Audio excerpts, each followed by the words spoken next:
opening statement, and then we'll have questions for you. I thought our guys played. I thought they played hard in the first half. I thought they really competed. The message before the game, or when playing teams like Nevada, because they're so talented, they basically shoot.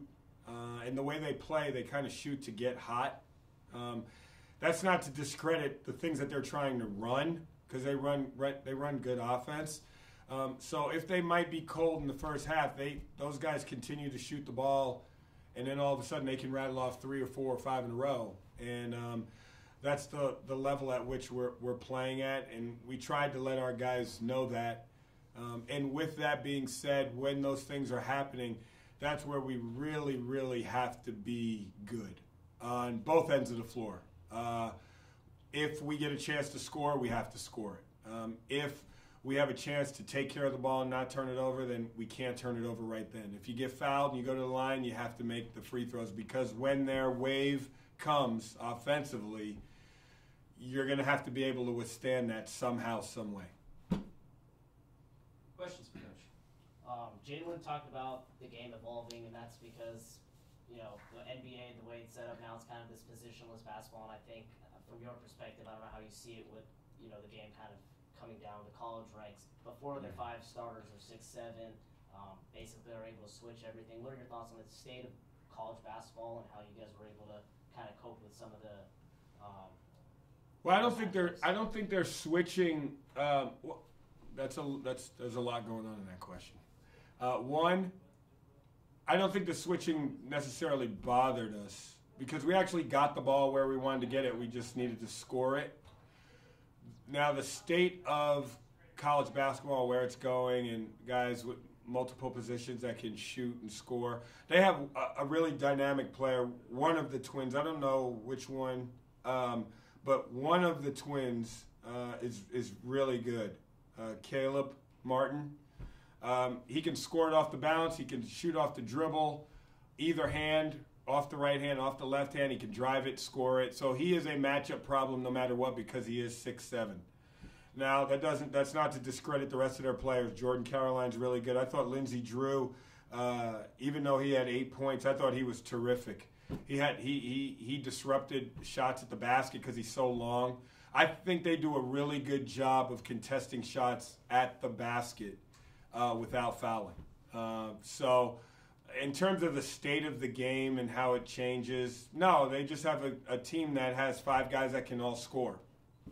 So, but again, with that being said, I thought we played really hard in the first half. Thought we defended. Again, we were up by 2, I think, at halftime with, arguably the best team in our league right now. They're undefeated. So I think our guys battled. I think they have a pretty good idea of where we need to go as a program. Second half, what do you think? Was it just them shooting and getting hot? Yeah, that's exactly what it is. Again, it's the same thing that happened at Colorado State. Colorado State's kind of built the same way too. A lot of guards, they shoot, they keep playing. Now, if they're warm and they're hot early, it could be a problem, for anyone. They can blow any team out. But if they're cold and they're missing shots, they're going to keep taking those shots. South Dakota's built the same way. They just keep shooting. And, once they get hot, they can rattle off 3 or 4 or 5 in a row. They have multiple guys that can do that. Again, inconsistency has been a thing for us the whole year. One half we play well. Defensively we defend well. Next half we don't. Or vice versa. We don't defend in the first half, then we defend in the second half. And we pretty much defended in the first half. We were decent offensively. We shot it well from 3 in the first half. But in the second half, we didn't defend, and we didn't score the ball efficiently, and we turned the ball over, against a very offensively powerful team. Coach, something that stat that sticks out: 25 free throw attempts for them, only 6 for you guys. How do you feel just overall the way you guys kind of attacked the basket tonight? Well, again, we tried to attack the basket, but I think they're long, athletic. I think they do a really good job of blocking shots, coming one man removed to block a shot. Not necessarily the guy on the ball, but they're really athletic. I don't know if you remember the last play, but Caleb Martin sized one of our guys up, made a 3, and we ran the ball all the way down the court, and then he jumped up and blocked the shot. One man removed. It wasn't him on the ball, but they have those type of athletes that can make those type of plays. Seemed like early on in the game, they were full court pressing against. You guys actually did that late in the game and forced a 10-second violation, backcourt violation. Was that something that you thought you guys could have implemented earlier? No. Actually, their 10-second violation was just because they just fell asleep for a couple of seconds. It wasn't because we pressed them. So that wasn't the case. Their pressure came, but we also got 2 threes, I think, off of that pressure as well. So I know one for sure because B. Mitch made one of them. Teams are going to come after us. If you look at our numbers, we turn the ball over. They're going to come after us at some point, just to try and change the game a little bit. And we tried it back at them. Again, it really comes down to just we're just not consistent enough and we're not just good enough when we need to be good enough. We're a good team, and our guys are capable of playing, obviously, with the best team in our league for 20 minutes, which showed tonight. And I think it extended for most of the game. I think it was into the second media. 2-possession game with less than 5 minutes to play. Right. So it was a 2-possession game with less than 5 minutes to go. I mean, again, so we're 35 minutes worth of being right there with one of the best teams in our league, an NCAA team. We're right there. All right, Coach. Thanks. Thank you very much. All right. Okay, we're just going to open it up to questions today. So when you ask, please direct your question at one of the guys and go ahead. Jalen, clearly a tale of two halves. You guys hold them to a season low 24 points in the first half. Second half, they lined it up for 47 points. Just the difference there that you saw between the first and second half. Well, Nevada's a team that shoots to get hot. So I guess in the first half, they wasn't hitting shots. We was forcing them to make tough threes. They hit a couple, but they didn't hit enough. In the second half, I felt like they was driving the ball more, getting it close to the basket. So they got easier shots in the second half.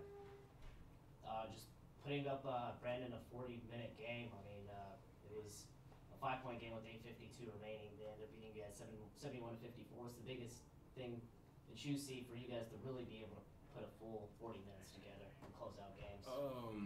Right now, collectively, we need to learn how to, when it comes down to the wire, when the offense is not going, what we look to do, we need to take care of the ball.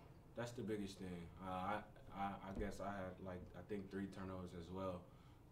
But we need to just take care of the ball and get into our offense and play from there. Because I think in that span, we took chances away from us to score the ball, and they capitalized on the turnovers.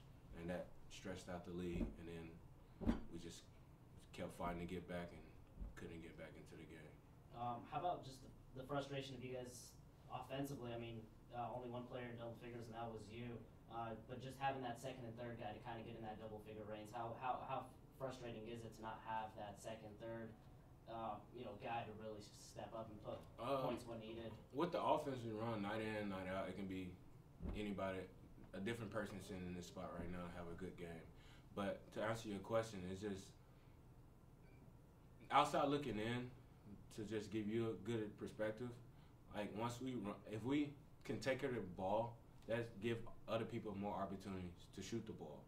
And just like I have confidence in him shooting the ball, I have confidence in the other 14 guys shooting the ball as well, 13 guys, excuse me. And it's just a matter of fact, when it comes down to it, have poise. That's another thing. We have poise with the ball, and then we can make our plays from there. Once we fix this turnover problem, I feel like we can pull out some games and start winning some games, turn this thing around. Jalen, you've been here for a long time, a lot of ups and downs throughout your career. Just mentally, how are you feeling mentally, considering, with the tough season that it's been, having not won a game in conference play? Where are you at mentally? I mean, I'm going to be the same Jalen night in and night out. Everything happens for a reason. I'm not going to pout because I'm in this situation. I choose this school when I was a freshman, and I stuck with it. I'm no quitter. I'm never going to quit. I'm always going to be here and help these guys. We've got a new coach, new situation. I'm still here. I'm still the same Jalen from day one. So So I'm going to help the younger guys and help them get ready for next year. Because they're going to see this competition or even better competition next year. So I'm still going to be the same Jalen from freshman year. This is for the both of you. I mean, coach stresses it a lot, especially in the defensive end. You know, putting a lot of intensity. You guys only, limited them to 24 points again, a season low for them in any half. Just what was working specifically in that first half? I mean, our defense, we play a gap defense, so it's pretty hard for teams to score. So gap defense basically makes the other team shoot a lot of threes, and if you're on, you're on. If you're not, you're not. So if you're shooting a lot of threes and missing them, then you can see that team's going to struggle to score. Yeah, I feel like if we can pull that through into the second half, we can, like he said, we can tail some games together, and it can be dangerous in the conference tournament. 4 of their 5 starters are 6'7". What was that like, just matching up against a team that was kind of playing just positionless basketball, regardless of having that 1 through 5 standard style of play? Yeah, I feel like basketball is evolving, it's changing. That's how the game's going now. Got like the Warriors, they're 5 guards basically, and Nevada had 5 guards. I mean, it's basketball now. You just gotta get used to the change. I got a question for you guys. I'll ask you first, and then you can answer the same thing. It seemed like down the stretch in the second half, the middle, you guys were able to penetrate. Brandon was able to get in there for some layups. Can you talk about what you guys started to see there, going at those guys in the middle? Yeah, I feel like Nevada, they're a pretty long team, but they're not great defensively. So if you drive them and just play basketball and be poised, we can get whatever we want, even if we run in our system or if we break off and try to get into the lane. The other thing, we just have to finish. I mean, once we get there, we're getting in the lane, but we're not finishing. And that's what it comes with basketball is involving with 5 guards, athletic guards. They can create space on offense, and then they can take up space on defense because they're athletic. So if we get there, we can just have to finish or be poised and make the play. Brandon, can you talk about what you were seeing there, getting in the middle on those just guys? to piggyback off he saying, it just, I mean, they playing just like we playing how they guard the ball. I guess their defense was I guess they was trying to give up that and try to take away certain things. They might have a lapse or whatever, but at the end of the day, it's just basketball. You take what you get and you have to make the shot, make the play. For either one of you guys, thoughts on just the Wolfpack chants and their fan base versus you guys, crowd showing up?